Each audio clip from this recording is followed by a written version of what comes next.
Salut tout le monde, je suis avec Fanzone aujourd'hui et on va vous proposer une petite preview du Giro. Donc le Giro qui commence vendredi prochain. On a un super beau parcours, on a une start list qui est pas mal du tout. Donc le départ, c'est le 8 mai. Moi, c'est une course que j'attends avec impatience. Le premier retour de la saison, à chaque fois, c'est un plaisir. On se remet vraiment dans les luttes de classement généraux et donc j'ai vraiment hâte. Et toi, Fanzone, ça représente quoi le Giro? T'en attends quoi, toi, de cette année? Ouais, ouais, le parcours est pas incroyable, je trouve. Surtout les premières étapes. Je suis pas sûr qu'on va bien se régaler. Après, il y a pas mal de coureurs que j'attends comme, Pellizzari. Premier grand tour où il arrive en tant que leader, comment il va gérer la pression, en plus à domicile. Donc j'ai hâte de voir ce qu'il va faire. Ouais, moi aussi, Giulio, c'est aussi vraiment genre l'étoile de ce Giro, pour l'instant. J'ai réfléchi à un petit plan. On va faire en gros, 4 parties. La première, on va résumer un peu le parcours. Ensuite, on va avoir une discussion et faire une petite tier list autour des favoris. Après, on va faire un focus sur les quelques Français qui sont présents, parce qu'on a quand même des belles cartes. Et puis en dernier, petite session, pronostic, hein, parce que vous savez, avec Fanzone, on a toujours raison sur les pronos, donc c'est pour ceux qui, bah, voilà, qui veulent savoir ce qui va se passer avant de regarder le Giro, bah, c'est la dernière partie. Donc, let's go pour débriefer un petit peu le parcours. Donc, j'avais noté, quelques chiffres qui étaient intéressants. Il y a quand même 3 500 kilomètres et presque 50 000 mètres de dénivelé positif. Donc c'est vraiment, énorme pour un grand tour. Mais ce qui est assez marrant, c'est qu'il y a que 5 étapes de montagne. 7 étapes, on va dire un peu vallonnées, puncher et quand même 8 étapes pour les sprinters, ce qui est énorme pour les derniers grands tours qu'on a eu. C'est d'habitude, on dit plutôt aux alentours de 5 et on a aussi, un contre-la-montre, qui est super long, 42 kilomètres. Donc ça va être un Giro qui est très particulier et on peut leur reconnaître, quand même de couper avec ce qui s'est fait ces dernières années. La 1re particularité, c'est que du coup, on a un grand départ de Bulgarie. Moi, je suis assez mitigé sur les 6 premières étapes. Je trouvais que c'était assez fade. Bah, comme tu disais en introduction, fan zone, elles sont soit plates, soit il y a un petit col au milieu. Donc ce sera plutôt pour les sprinters, pour les punchers ou peut-être pour, on va dire, les membres d'une échappée. Mais a priori, il y aura assez peu de lutte, pour les leaders, à part potentiellement sur la 2e étape, donc en Bulgarie. Celle-là, elle est vraiment, intéressante parce que dans les derniers kilomètres, on a un col de 4 bornes avec à 7 de moyenne quand même, donc ça pique un peu et surtout on a un passage pavé, donc c'est pas le pavé de Paris-Roubaix, hein, c'est pas le Tour des Flandres non plus, mais ça peut être intéressant. Mais à part ça, c'est quand même, à mon goût, assez fade. Et toi, Fanzone, tu en as pensé quoi de ces 6 premières étapes? Ouais, pareil, c'est un peu la mode du Le Mans, j'ai l'impression. Parce que sur le Tour des Alpes, on a eu un peu pareil. Sur le Tour, de Romandie cette semaine, il y a pas mal d'étapes, bon ça monte un peu mieux quand même, mais tu vois, le profil est quand même assez similaire. Après, il y a ces derniers grands tours, comme tu le disais, il y avait pas beaucoup d'étapes, je trouve, pour les sprinters. Là, ils vont avoir leur chance. Pourtant, le plateau est pas énorme au final de sprinters. On va voir ce que ça va donner. Ouais, le plateau est pas incroyable, mais on a quand même quelques beaux noms. Moi, la réflexion que je m'étais faite, c'était qu'ils voulaient qu'on ait plusieurs changements de leader. Donc, d'abord un puncher, d'abord un sprinter, après un puncher, après, peut-être des échappés et donc avoir, on va dire, 3 leaders différents dans les 6 premiers jours avant que la tunique, elle passe sur un leader du général, un favori. Donc c'était un peu la réflexion que je m'étais faite. C'est vrai que c'est toujours sympa d'avoir des mecs moins connus, donc en rose, même si, moi j'ai quand même le sentiment qu'on va un peu se faire, s'ennuyer ces 6 premiers jours. Ouais, Voilà. faudra pas regarder l'étape entière. Ouais, il y aura le temps de faire les petites siestes, quoi. Ouais. Mais par contre ensuite on a un enchaînement de 4 étapes, qui vont être clés, je pense. Donc juste après la première semaine, donc juste après la 2e journée de repos, on a une étape qui est vraiment, titanesque, on ne sait pas d'où elle sort. 250 kilomètres, en mode, bah, monument, hein. C'est des distances qu'on a plus sur les contours depuis un moment et surtout on arrive au sommet du Blocos. Donc, le Blocos, c'est pas le nom est pas très italien. Par contre, ça va bien piquer, hein, 14 kilomètres à 8 avec des passages à 15. Donc celle-là va être vraiment intéressante. Ensuite, on a une étape casse-pattes avec 5 bosses courtes, mais elles sont vraiment, à la fin de l'étape, donc ça peut être super agréable à suivre. On a une autre belle arrivée au sommet et surtout un contre-la-montre, donc de 42 kilomètres, qui est vraiment tout, tout plat, 42 bornes, je crois qu'il y a 50 mètres de dénivelé positif, je sais même pas comment c'est possible. et donc c'est pour moi, ça va être vraiment l'enchaînement clé de ce Giro. Donc je sais pas toi ce que tu as pensé de ces 4 étapes, qui vont s'enchaîner, fin de zone? Ouais, je pense que ça va être la première sélection un peu entre les leaders. Ceux qui vont pas être en forme, ils vont perdre beaucoup, je pense, sur ces 4 étapes. Le contre-la-montre de 42 bornes va faire très mal, je pense. Des coureurs comme Adam Yates, Léo Sonor, Félix Gall, face à un Vingegaard, je pense qu'ils refont très cher et même les montées, hein, c'est vraiment dur. Donc ça va faire une première sélection et on va voir qui c'est qui va être dans l'équipe pour la gagner, pour le podium. Ouais, c'est fou et comme tu disais, 42 kilomètres, bah, contre la montre, ça va faire des écarts qui vont être monstrueux. Donc là, j'avais lu pas mal de petits articles et j'ai entendu finalement un son de cloche comme quoi 40 kilomètres tout plat, il y aurait pas tellement d'écart. Moi, je m'attends, à des écarts de l'ordre de 3-4 minutes entre les leaders qui savent rouler et les grimpeurs. Et je pense que ça peut être une des raisons pour lesquelles Pellizzari sera assez loin de la victoire finale. Et ouais, 42 kilomètres de contre-la-montre, moi j'ai pas le souvenir d'avoir vu ça dans les étapes, d'un Contour récemment, je sais pas toi? Ouais, ouais, ça fait 20 ans qu'on n'a pas eu autant de distance. Après Pellizzari, je trouve qu'il roule quand même pas mal, qu'il roule plutôt bien, comparé à certains grimpeurs qui sont dans les favoris. Ouais, je suis d'accord, il est pas mauvais, mais pour moi, il est pas du tout au niveau de Arensman ou, Derek ou même, Vingegaard, hein. Après on verra, hein, je demande qu'à être surpris par cette petite pépite. Mais ouais, vous voyez, c'est tout plat quoi, il y a vraiment, il y a pas il y a une bosse, il y a pas Juste une toute petite bosse là.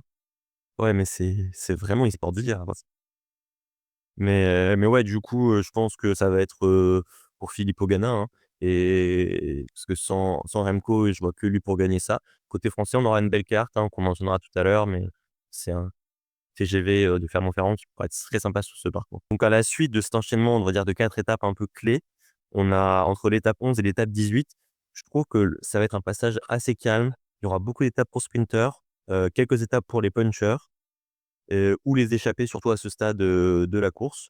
Même si au milieu de ça, on aura donc une étape, 14 qui sera une vraie étape de montagne avec, 5 ascensions et surtout 4 000 mètres de dénivelé positif et une très belle arrivée. Donc là, vous voyez, c'est à Pila, et c'est un col qui est très, très long, 17 kilomètres, quand même 7 de moyenne et et avec des passages assez raides. Donc c'est une vraie étape, alpine, si je dis pas de bêtises, c'est justement, dans les Alpes.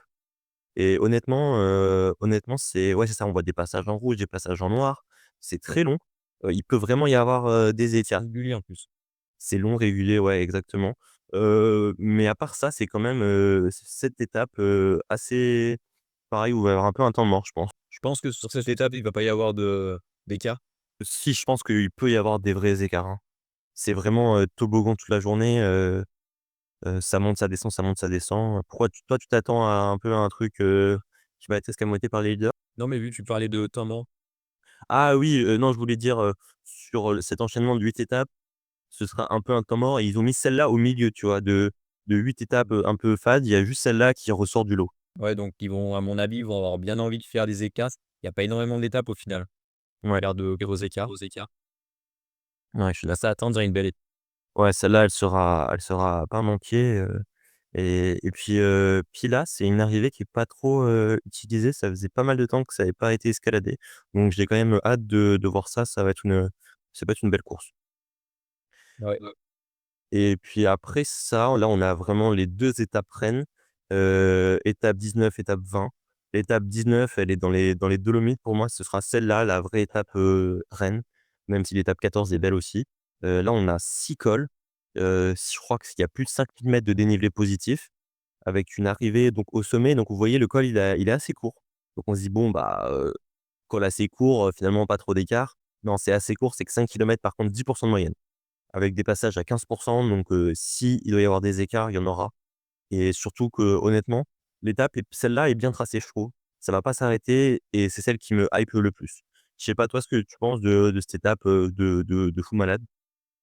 Et surtout, la dernière montée est pas très longue, mais au milieu, on a quand même un col hors catégorie, plusieurs cols de deuxième catégorie qui vont arriver bien fatigués aux pieds.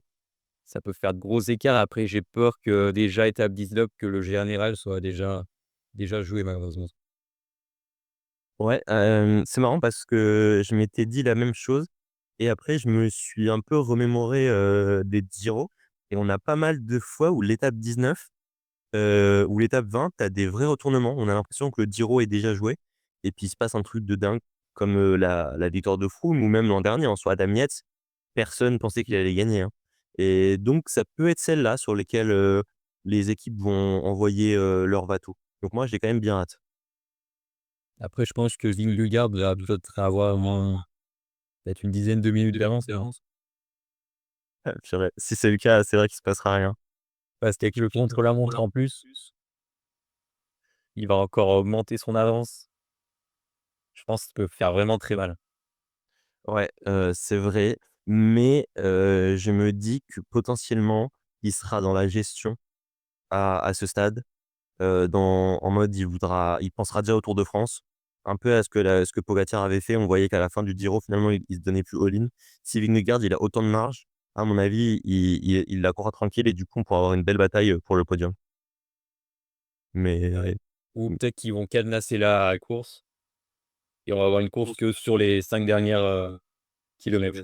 ah ouais, course de côte, ce serait franchement, ce serait horrible. C'est possible en plus avec la Visma, mais ah non, là, tu me déchaux de ouf pour une étape, qui est magnifique sur le papier. Mais ouais et après du coup, Ils vont peut-être laisser gagner l'échappée. laisser gagner l'échappée sur une étape comme ça, ce serait dommage quand même. Mais bon, heu et après du coup, après cette étape, Rennes, on a une étape 20 qui a encore une belle étape, avec une dernière arrivée au sommet. Si jamais il y en a qui veulent tout tenter, c'est encore possible, même s'il y a une grosse zone de transition en faux pas descendant entre les 2 cols. Bah, oui, comme vous voyez là, donc le design, il est pas mal, 2 beaux cols à la fin. Moi, je pense que l'étape d'avant, il aura, on va dire, elle aura sûrement mis chacun à sa place et je suis pas sûr qu'il y ait des gens qui tentent encore de retourner, mais en tout cas, pourquoi pas?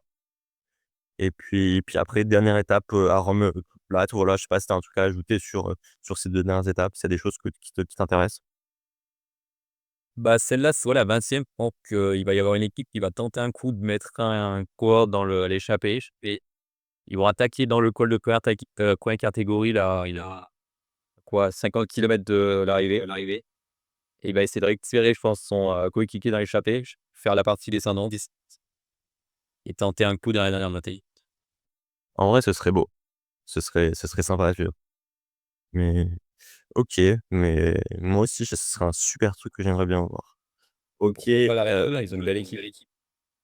ouais, la Red Bull, ils ont une belle équipe. En vrai, tu as quand même des équipes qui vont être assez denses, donc pourquoi pas espérer, des mecs qui tentent des choses. Surtout que le Giro, c'est quand même, le grand tour le plus tactique, je trouve, ces derniers temps. Donc pourquoi pas, s'attendre, à une tentative de retournement, peut-être dans les 2 dernières étapes, hein. Peut-être qu'ils feront all-in à chaque fois et qu'on va se régaler. J'espère. Ouais. La dernière étape, par contre, Ouais, bon là, ça sera dodo. ouais, c'est ça. C'est dodo et puis réveil à 10 kilomètres de l'arrivée. Donc voilà pour le parcours. Donc c'est un parcours qui change un peu de ce qu'on a eu ces derniers temps. Donc ça va être sympa. On verra bien ce que ça donne. Ils ont pris quelques risques et c'est quand même cool de pas rester dans les mêmes, schémas tout le temps. Donc là, on va passer à la deuxième partie sur nos favoris. Donc ça va être Alexis qui va la présenter. Moi, je voulais juste introduire en disant qu'on avait pas mal d'absents. Je sais pas si tu veux commencer par ça ou qu'on passe directement, aux favoris, Fanzone? Ouais, ouais, pas mal d'absents, qui auraient pu, donner la course un peu plus intéressante, je pense. Almeida, Carapaz, c'est quand même des gros concurrents au minimum pour le podium. Et puis on a aussi, bah, on va dire les têtes d'affiche, Pogacar, Del Toro qui ont fait le choix de pas venir. Mais moi, ce qui m'a marqué, c'est qu'il y a aucun des mecs du podium de l'année dernière qui sont là sur le Giro. Donc le vainqueur sortant, il avait pris sa retraite un peu en scred.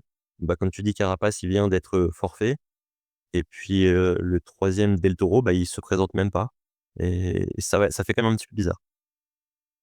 Bah, pour l'instant, ils ont pas remplacé encore, Almeida, je crois. Peut-être qu'il va sans le départ. Ouais, mais ouais, pour ceux qui savent pas, Almeida, il a chopé un virus, donc il avait fait un début de saison, pas mal en Algarve et après c'est vrai qu'on l'a vu à la rue sur toutes les courses qu'il a faites et il a pas réussi à remonter la pente pour le Giro, donc j'imagine qu'il rebondira sur la Vuelta et il sera peut-être du coup sur le Tour de France en tant que coéquipier. Ouais, ou peut-être un Del Toro, peut-être qu'il va être annoncé, cette semaine. Petite surprise. Ah, ce serait vraiment fou ça, mais comme tu sais, il était tombé assez lourdement au Pays Basque, il s'était pété un os, je sais plus lequel. Oui, ça, je sais pas s'il sera remis aussi rapidement, Ouais, mais j'aimerais bien. bah, celui-là top. Ouais, j'aimerais bien.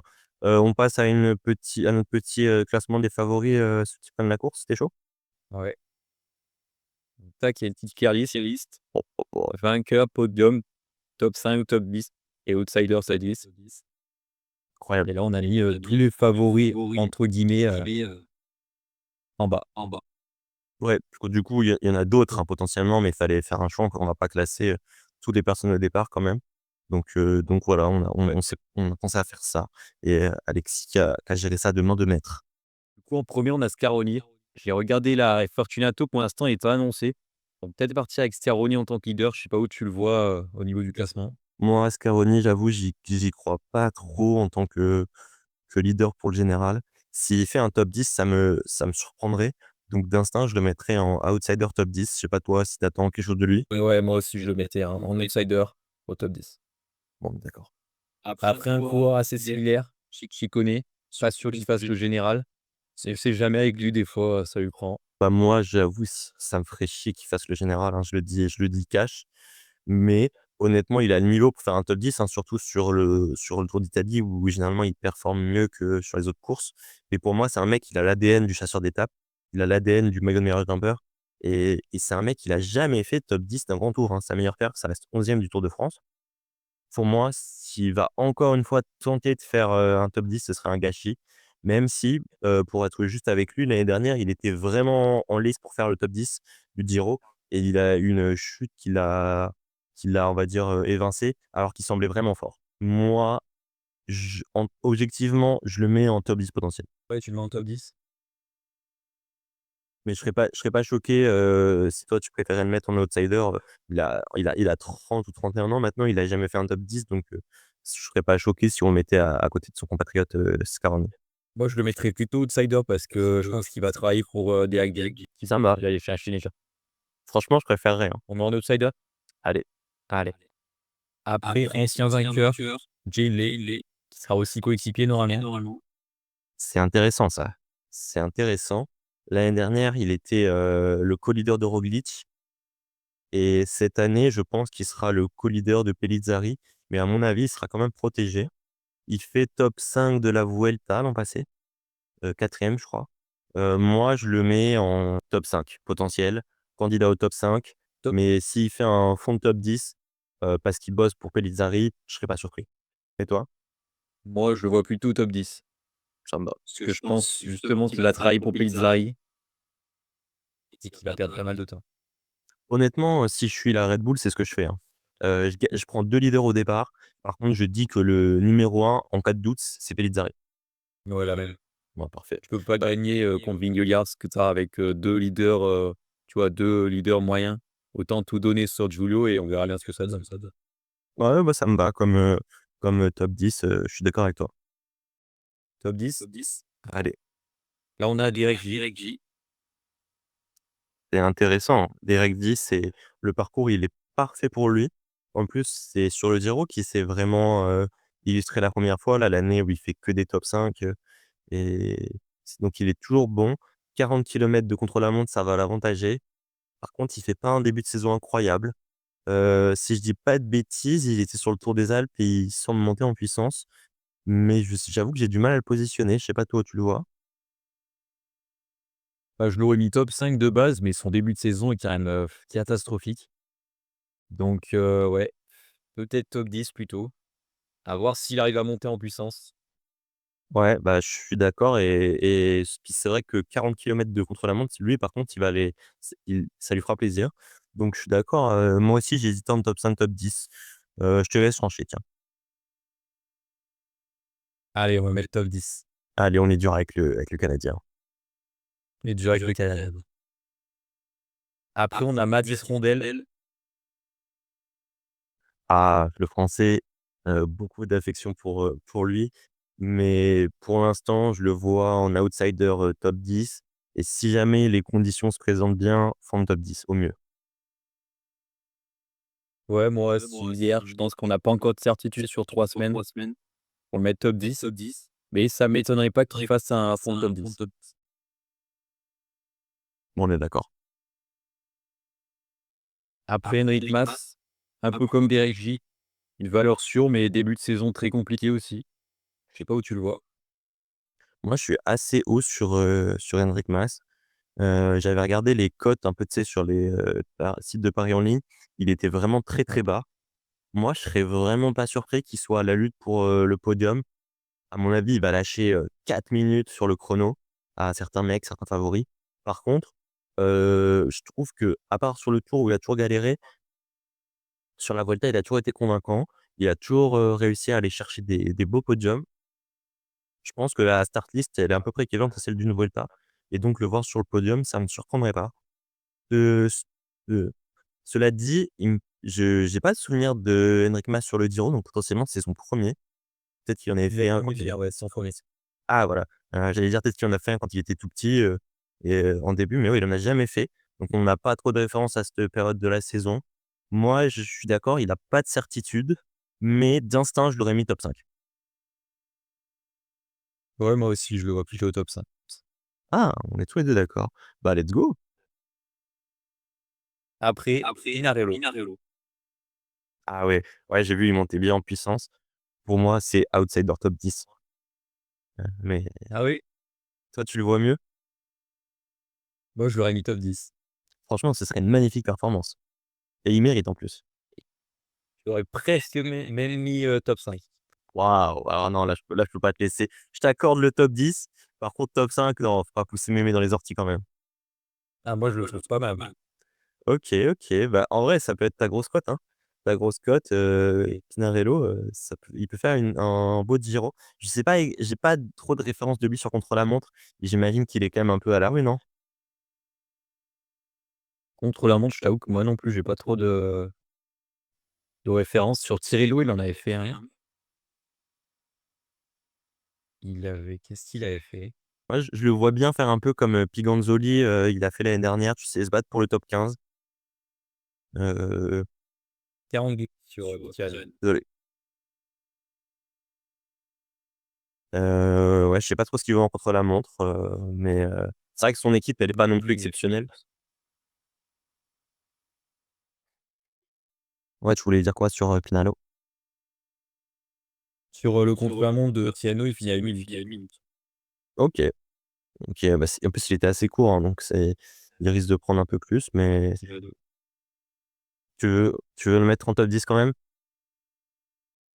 Comme tu veux, je te laisse choisir. Allez, moi, je le mets en outsider, mais je note que c'est ta grosse cote de ce Giro. Ouais. Ah, pas encore. Elle arrive après la grosse cote. Ah, OK. Félix Gall. Félix Gall.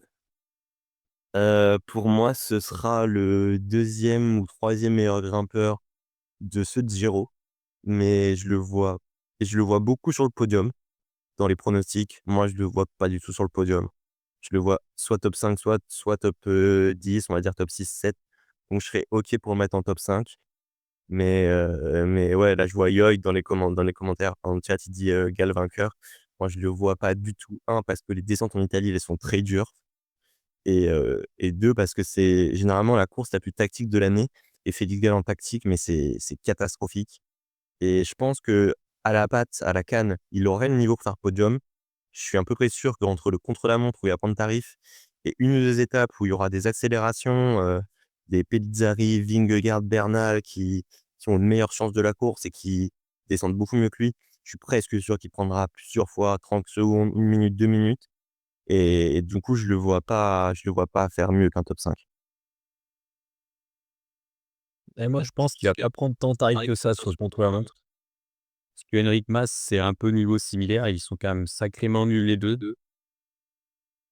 Bernal, c'est pas non plus son exercice, préféré. Hormis Vingegaard et Pellizzari, je vois pas grand monde lui prendre, vraiment énormément de temps. Et tu le vois où toi, du coup? Moi, je l'aurais mis podium. Podium. OK. Bah, en vrai, ça sera notre premier vrai désaccord, mais on peut le mettre en podium et après voir si jamais, j'arrive à te convaincre de le redescendre. Mais ouais, moi, Gall, j'ai jamais eu trop d'attentes pour lui. Je pense qu'il est trop limité sur des aspects, Podium ouais, et après quand il y aura le joueur que tu veux mettre sur le podium, on avisera. oui, en soi, on peut avoir 4 mecs sur le podium, hein. C'est des mecs qui Oui, ont l'objectif du podium. Ça veut pas dire qu'ils finiront tous dessus. Ça oui. Après Ener Rubio, et il a Nerou fait top 10 la saison dernière. ouais, heu, pour moi, il sera au mieux co-leader, hein. Ce sera quand même pour Mas au départ. En plus, j'ai vu qu'il voulait faire les 3 grands tours en une saison cette année et du coup, il a assez peu couru. C'est en début de saison. Moi, j'avoue, je le mets en outsider, mais il a régulièrement fait des fonds de top 10, donc en top 10, je serais pas non plus, outré. Mais lui aussi, il est tout petit, il roule pas très bien, donc le contre-la-montre, ce sera pas un avantage. Mais ouais, c'est un peu ma vision, de Rubio, c'est mid, quoi. Ouais, la même. Outsider top 10 pour moi. Let's go. Tac. Après, on arrive sur les favoris Pellizzari. Pellizzari, Giulio Pellizzari, comme je sais que tu l'adores, tu veux que je te laisse faire l'introduction sur lui?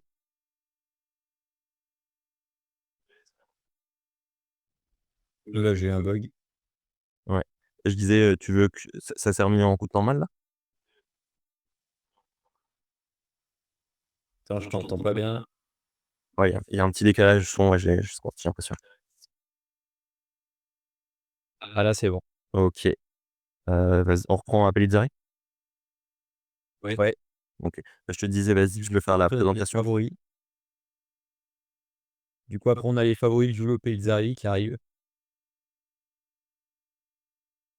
Vas-y, je te laisse faire l'introduction de Giulio. Tu veux que je donne mon avis? Ouais, Du coup, après, on a du coup, après, on a dans les favoris Pellizzari, moi, perso, je le vois top 2. Du coup, il roule pas si mal. Il a en début de saison. En montée, je trouve qu'il continue à bien évoluer par rapport à la saison dernière où il avait déjà un sacré niveau sur la Vuelta. Je vois que Vingegaard au-dessus de lui en montagne, peut rouler. Là même, je vois que Vingegaard au-dessus, donc je le verrais bien deuxième. ouais, moi aussi, je suis d'accord avec toi, c'est mon deuxième favori et en plus, il est très, très jeune et je sais pas trop comment dire, mais c'est un peu le seul sur qui on peut compter pour potentiellement qu'il progresse encore et qu'on a une bataille avec Vingegaard. Tous les autres, presque tous les autres en tout cas, ils sont, ils sont à un âge où on voit plus ou moins leur plafond et on sait qu'ils sont objectivement moins bons. Pellizzari, on a encore le doute, donc pour moi, c'est top 2 parce qu'il est très fort en montagne. Comme tu dis, c'est pas le pire rouleur des grimpeurs et top 2, voire peut-être dans mes rêves, ça titille Vingegaard.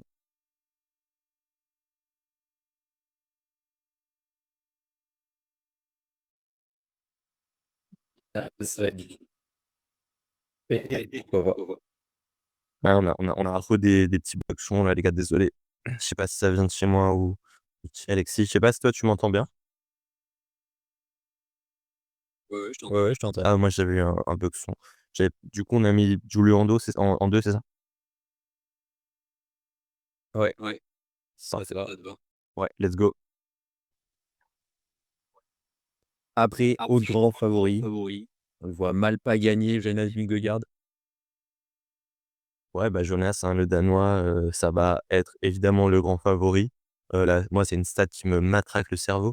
Je crois que sur, ses 7 derniers grands tours, sa pire place, c'est deuxième, sachant qu'on sait que donc les seuls qui l'ont battu, c'est Pogacar, voilà, le meilleur coureur du monde, voire de tous les temps et Sepp Kuss, l'année où, bah, Vingegaard l'a laissé gagner, quoi. Il était 2 jambes au-dessus. Il fait exprès de perdre du temps pour le laisser gagner. Parce qu'il l'avait beaucoup aidé. Donc pour moi, c'est le mec qui est trop fort et potentiellement, il y aurait pas Pogacar, Vingegaard, ça aurait sûrement été le meilleur coureur de grand tour de l'histoire. Donc pour moi, c'est grand, grand favori. En plus, il roule très, très bien et voilà, on serait extrêmement surpris si jamais, sans problème mécanique, sans chute, on serait extrêmement surpris qu'il gagne pas. Ah ça, c'est sûr, hein, s'il fait pas podium minimum, Vingegaard pardon, s'il gagne pas minimum, je veux dire, Mmh. on serait quand même sacrément surpris. Ouais, non, mais c'est objectivement, il y a vraiment 2 catégories d'écart entre lui et les autres, hein. Mais mais on sait jamais, hein, sur un grand tour, 3 semaines, c'est long, donc on sait jamais. Bah, ouais, ouais, on sait jamais. Et puis s'il gagne le Giro, ce serait du coup, je crois, le 8e coureur à avoir remporté les 3 grands tours. Et ce qui est marrant, c'est que du coup, il l'aurait fait avant Pogacar, quoi. Donc voilà, c'est quand même une petite stat sympathique. Et qu'il a gagné le Tour de France en 1er, c'est quand même, tu sais d'habitude tu fais un peu tes premiers pas sur la Vuelta ou le Giro. Là, il a fait un peu l'inverse. C'est vrai, c'est vrai. Comme Pogacar au final, hein. C'est vrai que c'était 2 mecs qui ont quand même bousculé l'école. Après on a Rensman. Un Hanson Man, ouais, moi, je sais pas si toi, t'attends beaucoup de lui. Moi, j'attends énormément de lui, sachant que sur les 2 dernières années, je disais déjà ça. À chaque fois, il fait 6e du Giro, il me semble, donc à chaque fois un peu décevant. Là, cette année, j'ai l'impression qu'il est encore un peu meilleur. Il a gagné 2 étapes sur le Tour de France l'année dernière, c'était fou. Sur le Tour des Alpes, il a été convaincant. Moi, j'avoue, c'est un peu ma wild card, si je peux me permettre, et je le mettrai en podium. Podium à Rensman. Ouais, mais je peux entendre que tu le vois pas à ce niveau-là. Bah, moi, tu vois, j'attendais pas mal de lui les dernières années. Maintenant, j'ai lâché l'affaire. Je fais qu'il je sais pas, il a du mal sur 3 semaines. C'est un excellent grimpeur, mais il lui manque un truc. Je vois même Bernal, prendre le lead, au milieu du Giro. Au Tour des Alpes, on a vu que Bernal, il a souvent travaillé pour lui, il était un peu meilleur. Mais après, ouais, pourquoi pas un podium?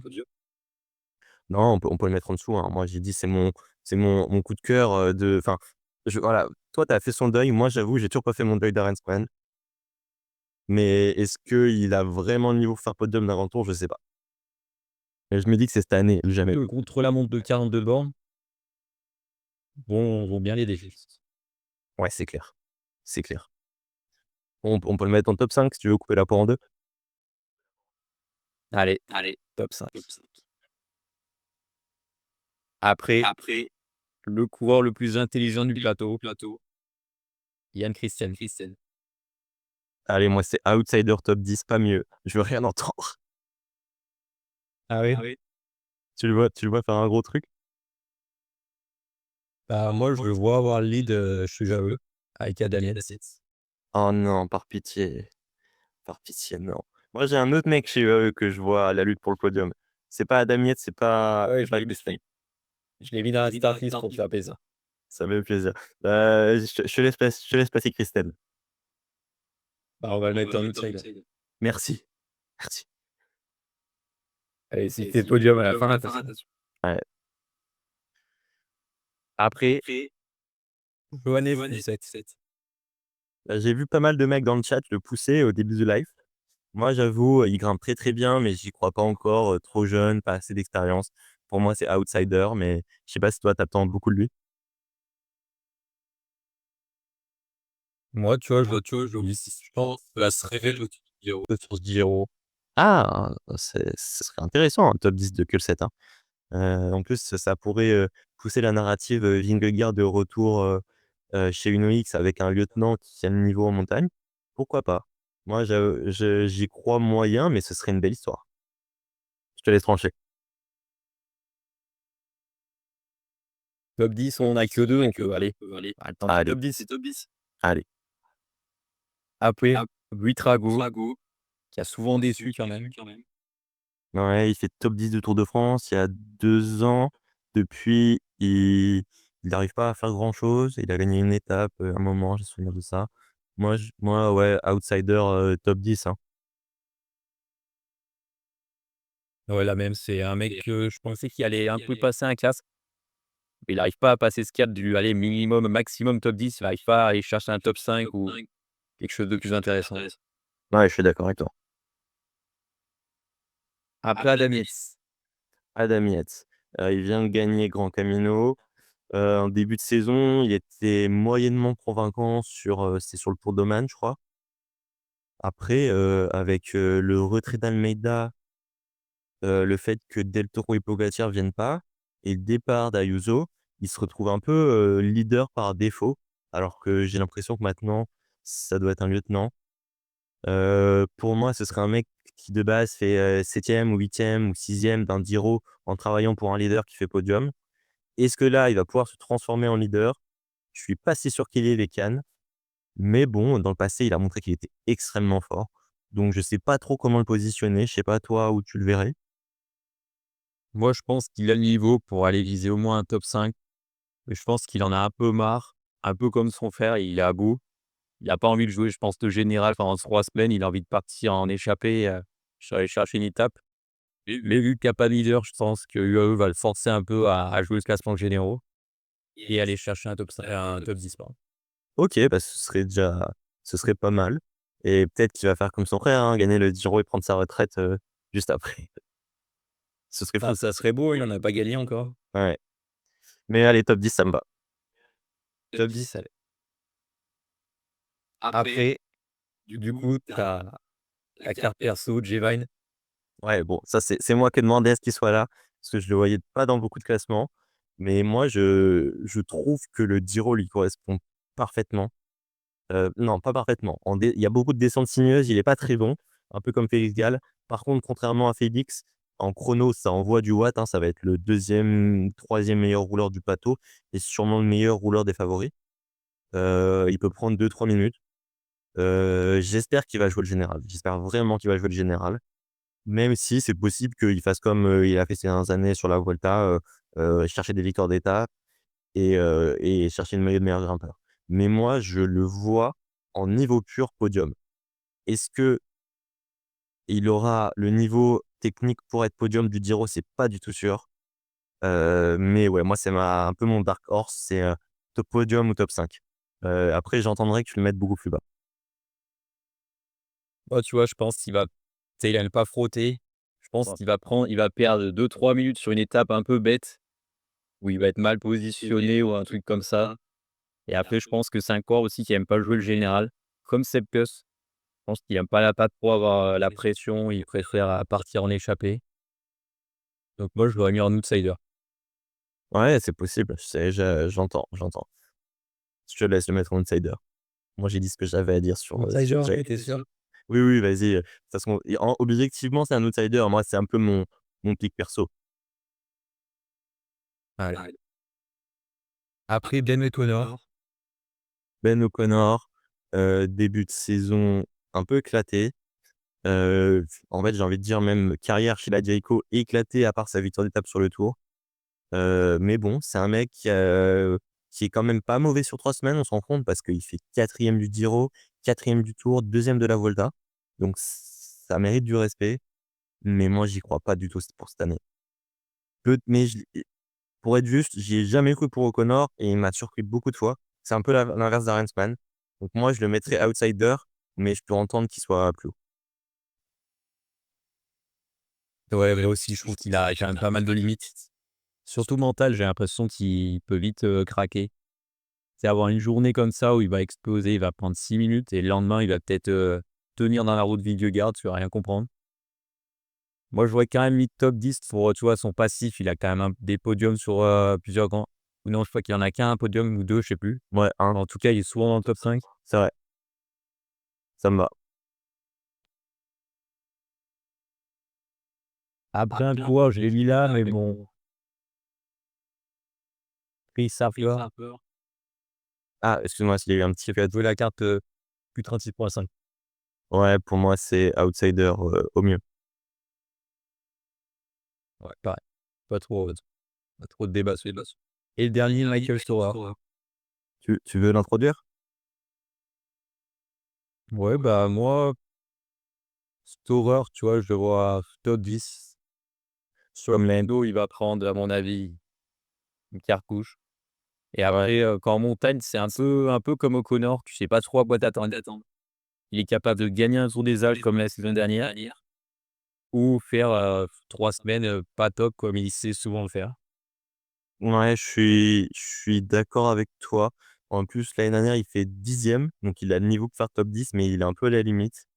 Moi, j'avoue, je le mettrais en outsider top 10, mais je suis pas choqué, top 10. Allez, outsider, ouais. Donc ça donne ça. Et c'est on a même pas fait exprès, mais on a exactement un top 10 quoi. Donc c'est pas mal du C'est tout. ça, mon 1er doute. Ouais et ouais, moi, du coup, mon kick surprise, ça va être Divine et Time Enhancement. Attends, mais on n'a pas parlé de Bernal, non? Ah oui, putain, j'ai oublié de le mettre. Bah, c'est pas bah, vas-y, on le fait sans le mettre, c'est pas grave. Tu Egan Bernal ou non, c'est bon, on va le faire à l'oral. C'est déjà très quali, comme ça, les gens ils comprendront, hein. Egan Bernal, Allez. du coup, il est pas mal cette année. C'est un ancien vainqueur du Giro, hein. Ancien vainqueur, attends, j'ai un petit truc, TikTok qui croit que je suis un hacker. Hop là. Ouais. Ancien vainqueur du Giro, hein, Egan Bernal, donc ancien vainqueur du Tour même, donc faut donner du respect, c'était avant sa chute. L'année dernière, il revient bien, il fait top 10 Giro, victoire d'étape Vuelta. Moi, honnêtement, j'adorerais le voir à la lutte pour le podium. J'adorerais. En plus, il attaque et tout. Il a l'expérience, il a la mentalité du vainqueur. Il a plus vraiment les jambes, depuis sa chute. Mais j'en attends quand même pas mal de lui. Je pense que ça va être le grand animateur de ce Giro. Donc, pour moi, il sera à la lutte pour le podium. Et un peu comme l'année dernière, il va craquer. Il va finir top 5, top 10. Ouais, moi aussi, tu vois, en début de saison, tu en aurais parlé, je t'aurais dit, j'y crois plus, j'attends pas grand-chose de lui. Et son Tour des Alpes, il m'a bien rassuré. Même ses classiques ardennaises, il a été super intéressant. 5e sur Liège, c'est vrai, Je ouais. pense qu'il ouais et je pense qu'il peut aller chercher un top 5. Moi, je le mets top 5. OK, ça me va. Beh, écoute, j'attends que ça, hein. Bah, let's go, on passe aux sprinters. Donc on se demandait qui sont un peu les meilleurs sprinters et contenders, pour le maillot du coup par points, du classement par points. Il y a une start list qui est pas inintéressante honnêtement. Je sais pas si tu voulais dire quelque chose en particulier sur quelqu'un? Non, pas en particulier à part Paul Magny. J'ai pas mal d'attentes sur lui, au moins il gagne une. Ouais, d'accord avec toi. L'année dernière, il fait son premier grand tour sur le Giro et il passe un peu au travers. Je crois il a une deuxième place une fois quand même si je me rappelle bien. Mais là, on attend vraiment la première victoire. Pour moi, Paul, c'est un des 3 meilleurs sprinters du plateau. Il y a quand même du beau monde, hein, parce qu'il y a moi, les mecs à qui j'ai donné, 3 étoiles, c'est donc Magnier, mais il y a aussi Jonathan Milan qui est objectivement un des 2 meilleurs sprinters du monde, 2-3 meilleurs sprinters du monde ces dernières années et Dylan Groenewegen, hein, que moi, vous savez que j'aime pas trop, mais qui est très bon ce début de saison. Moi, j'en avais rajouté un, mais vraiment top, top. Est-ce que c'est un mec qui vient de rejoindre une équipe française cet été? Non, Non? Oh, c'est il qui est alors? australien. Je trouve que Cadenco, personne n'en parle et quand je regardais la liste des sprinters, hier, je regarde son palmarès, je crois qu'il a 7 étapes, je crois, sur les grands tours. Il a gagné sur les 3 grands tours et au final, personne n'en parle alors qu'il gagne plein de courses au final. Ouais, il est super fort, hein. L'année dernière, il a gagné sur le Giro et sur le Tour de France. Donc, je suis d'accord, il est très, très sous-coté et c'est clairement un des gros noms de la start list.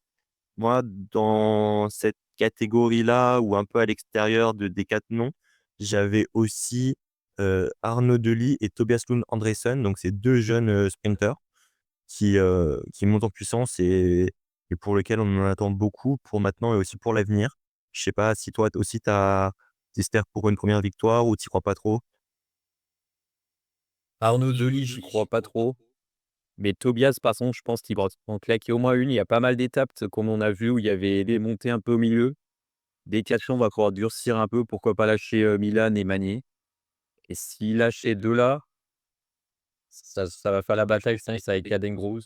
Ouais, ouais et ouais, c'est vrai, il est très surprenant, hein, de ce début de saison, donc on serait pas plus surpris que ça. Ouais. Après moi, en vrac, j'avais noté d'autres, noms de mecs qui sprintent bien.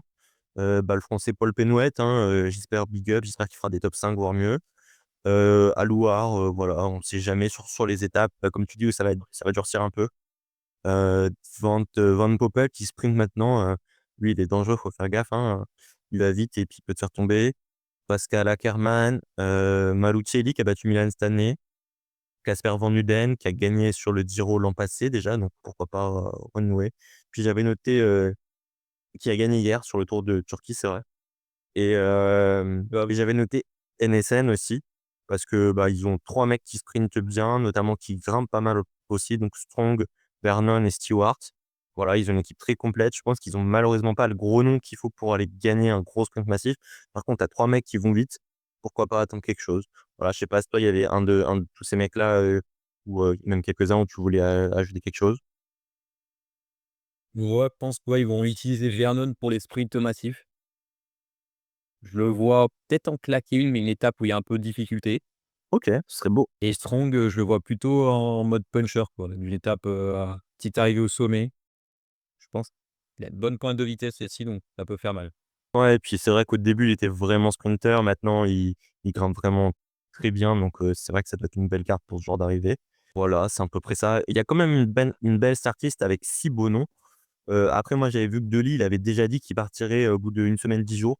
Je trouve ça pas terrible de l'annoncer, mais donc ça fait un contender de moins pour le maillot du classement par points. Toi, je sais pas qui c'est ton favori ou ton gros nom pour, ce maillot?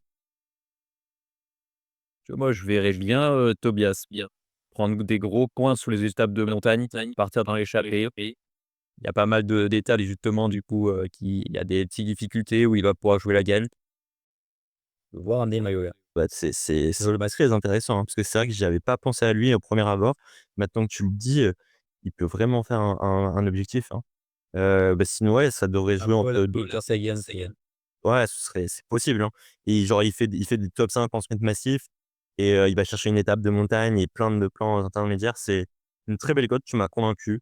Sinon pour moi l'autre, bah, le vrai sprinter qui va essayer, je pense, ça va être Milan. Surtout qu'ils ont cet ADN, hein, la Lidl Trek. Mais effectivement, Tobias Lundgren, ça peut être très, très beau. Ouais, Milan, bien sûr, c'est le grand favori Carlo. Ouais, ouais, on est d'accord. Bah, je te propose qu'on passe directement à la prochaine partie, parce que on va pouvoir reparler un peu d'un sprinter. Donc c'est un petit focus sur les Français dont on attend quelque chose sur ce Tour d'Italie. Il y a pas beaucoup de Français au départ, mais on a quand même quelques-uns qui viennent avec des belles promesses. Bah, en termes de sprinter, on en a quand même, on va dire deux trois. Le plus important, ça va être Paul Magnier. Je sais pas toi ce que tu attends du 1er, enfin du deuxième grand tour de Paul? Ouais, moi, du coup, comme je l'ai dit, victoire minimum.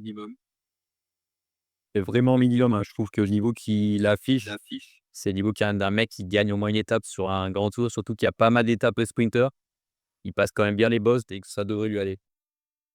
Ouais, moi pareil, je m'étais dit première victoire en grand tour. Et être à la lutte pour le maillot, je ne demande pas à ce qu'il le gagne, mais qu'il soit, on va dire, dans la lutte.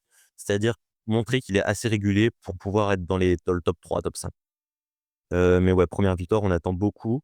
Ensuite, en termes de sprinter puncher, j'avais noté, Penwet et Uens de la FDJ. C'est quand même un beau duo. Je sais pas toi si tu as beaucoup d'attentes, si tu crois pas du tout pour eux? Ouais, Penwell, je t'avoue qu'à chaque fois que je le vois sur une course, il est pas transcendant, j'y crois pas trop. Après Uens, je le connais pas trop. Uens, il punch pas trop mal. J'espère qu'il y aura des podiums, on va dire. Un ou 2 podiums, dans des petits sprints. J'espère que ça doit être possible. S'il gagnait, ce serait magnifique. Mais ça paraît effectivement, comme tu dis, assez difficile. Mmh. Grosse surprise. Ouais, je suis d'accord. Ensuite, on a, Rémi Cavagna. On va pas l'attendre beaucoup, à part sur le chrono. Sur un chrono tout plat comme ça, moi j'espère le voir top 5. Allez, top 10 si jamais il y a des favoris qui le font à fond. Mais pour moi, c'est un des meilleurs rouleurs du plateau, qui est sur ce Giro où il y a pas non plus, tous les meilleurs rouleurs du monde. Donc j'espère qu'il pourra aller chercher un top 5. Ouais, il revient bien en plus ces derniers temps, donc je pense que ça fait un joli chrono. Ouais, ce serait pas mal. Et ensuite, moi j'avais surligné 2 mecs pour, aller chercher soit une étape, soit on va dire un top 10, prendre top 10, top 15, top 20 pour le général. C'était donc Mathis Rondel dont on a déjà parlé, mais moi j'espère qu'ils vont pas le sacrifier pour ce Tour-là. J'espère qu'ils vont protéger les 2 comme ce qu'ils avaient fait sur le Tour des Alpes,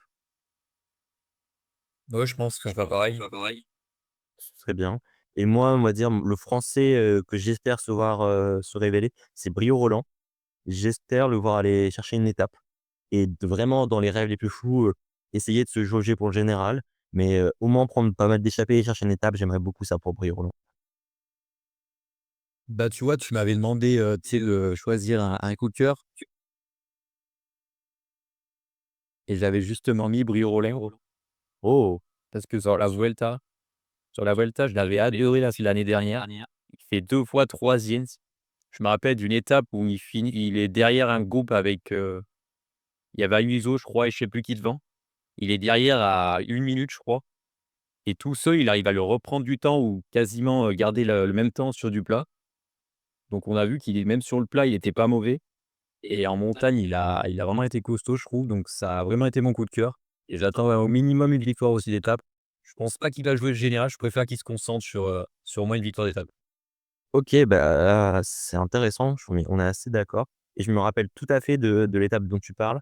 Et ça m'avait choqué, parce qu'à l'arrivée, il pleurait, il avait été réconforté par un coéquipier, il disait: «J'étais si proche» et c'est vrai qu'il était proche et s'il a encore progressé, clairement, il sera à la lutte pour une victoire d'étape et ce serait vraiment magnifique qu'il aille en chercher une. Parce qu'on a quand même pas beaucoup de mecs, enfin, en regardant la start je crois, on a eu même pas une dizaine de Français. Donc heu, donc ce serait beau si on arrivait à avoir, une victoire d'étape avec Brieux et une victoire d'étape avec Magny. Ah ouais, si on en prend 2, ça serait vraiment énorme. Ouais et voilà, donc je vous propose ensuite qu'on passe à la session, pronostic. Donc on va donner un petit peu notre podium et puis pourquoi pas, faire un petit, top flop.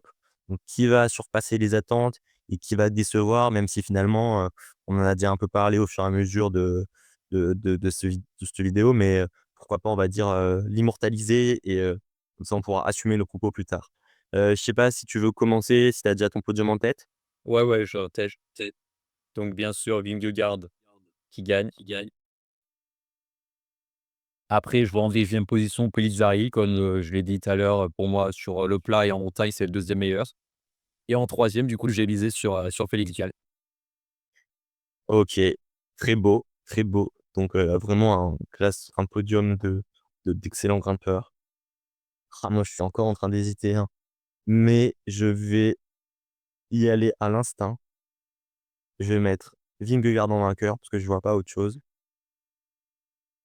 Jay Vine en deuxième et Giulio Pellizzari en troisième. Et j'ai vraiment, vraiment hésité avec, Thymen Arensman et genre on en parlera du coup dans la session d'après. Ah là, il y a une grosse cote que tu as mis. C'est une très grosse cote. Je suis on est même pas sûr qu'il fasse le général. Mais donc ouais, Moi, tu vois, G-Vine, je pense qu'il va finir 56e à 15 à 1 heure et quart. vous aurez le droit de me vanner. Je l'assume, vous aurez le droit de me vanner. Ouais, bah, je te propose du coup qu'on fasse un peu nos top flops. Donc, qui va décevoir, qui va, nous, surpasser nos attentes. Et puis on a qu'à intégrer notre, coup de cœur, dedans, on va dire, on le mettra dans les tops. Tu en as déjà parlé du tien, j'ai déjà parlé du mien un peu avant. Je te laisse commencer par un top. Ouais, en top du coup, la pépite, danoise ou norvégienne? Norvégienne, je crois Johannes Fuglseth qui va aller claquer un magnifique top 5 alors que personne n'attend et qui va se révéler aux yeux du grand monde et qui va finir d'une très grosse équipe la saison prochaine. Ah, ce serait beau et oui, oui, tu as eu raison de préciser, il est effectivement bien norvégien, je crois. J'avais dit danois tout à l'heure, mais oui, tu as raison, je crois qu'il est norvégien et On nous avait même pas fait, je non, ça tu bien fait de corriger et effectivement, s'il fait un top 5, ce serait phénoménal et et heu c'est vrai que c'est une très, très belle cote. Bah, moi en top, du coup, je vais enchaîner avec, Thymen Arensman. Genre là, je signe, je persiste. Ça fait 3 ans que je dis qu'il va être à la lutte pour le podium. Ça fait 3 ans qu'il déçoit, qu'il remonte en fin de Giro. Allez, cette année, c'est l'année où il fait un podium. Allez, top 4. Mais voilà, je vais ouais, peut-être me gourer. je vois plutôt faire un podium pour le classement du meilleur grimpeur. Oh, ouais, en gros, il irait jouer les essais, quoi. Allez, je te propose de nous donner un de tes flops, si tu en as un en tête. Ouais, gros flop. Dylan Groenewegen qui remporte aucune étape. Ah, ce serait beau, hein. Ce serait beau parce que j'ai pas envie qu'il en gagne une. Mais alors qu'il est quand même en bonne forme, son équipe, elle attend beaucoup, beaucoup de lui. Ils ont tout axé autour de lui. On verra ce que ça donne, mais s'ils gagnent pas d'étape, ce sera décevant pour la Unibet. Ah ça c'est sûr. Et moi, en flop, j'avais aussi un sprinter. Bon, je prends pas trop de risques, mais je sais pas pourquoi je crois jamais en lui, c'est, Alouar, de la Movistar. Voilà, je le mets en flop, c'est pas un giga méga flop, mais voilà, je voulais quand même le glisser, il fera au mieux un top 5, voilà, ce sera jamais mieux. Hem, Pas où il peut gagner une étape. voilà, bon, c'est un flop où je prends pas beaucoup de risques. Je te propose de repasser sur un autre top, si tu en as en tête? Ouais, ouais. Ben top, à part Brio Roland, j'en ai pas d'autres. OK, tu veux partager un flop ou sinon je te dis un peu, je t'en dis un petit témoin comme tu veux? Non, j'en ai pas d'autres, tu peux y aller. OK. Bah, moi, alors je vais dire mon autre flop, ça va être Félix Gall, qui fera encore, 6e ou 7e, du général et qui gagne. Mais voilà, c'est pas personnel contre toi, je sais que tu l'aimes sur le podium et j'ai vu que dans les favoris, sur les plupart des sites de paris, il était très bien coté. Moi, j'avoue, j'y crois pas trop, mais je vais peut-être me gourer et voilà, du coup, mon autre top, ça va être Giulio Ciccone, qui va pas chercher à jouer le général et qui va être meilleur grimpeur plus 2 étapes. Mmh. C'est possible aussi. C'est possible et on verra s'il s'obstine et qu'il fait comme sur la Volta l'an passé il reste dans le top 10 puis il décroche à la fin, il finit 18e anonymement, ce serait triste. Ouais. Donc voilà pour cette, très, très longue vidéo qui a duré beaucoup plus que ce qu'on avait prévu sur le Giro. J'espère que vous allez kiffer. Faites-nous vous aussi votre, classement, en commentaire et on viendra voir à l'issue du Giro, qui avait raison, qui avait tort et voilà, on a un peu pris des risques avec Fanzone, on a fait certaines grosses cotes et vous aurez le droit de nous vanner dessus, mais vous pouvez nous vanner seulement si vous donnez aussi les vôtres, parce que sinon c'est trop simple. Donc voilà, j'espère que vous avez kiffé, ce live pour ceux qui étaient là en live et la vidéo pour ceux qui la materont et puis on se retrouve, très, très vite. On se retrouve lundi prochain pour la poursuite de notre nouveau concept zone de ravitaillement. Allez, bisous à tous. Ciao, ciao.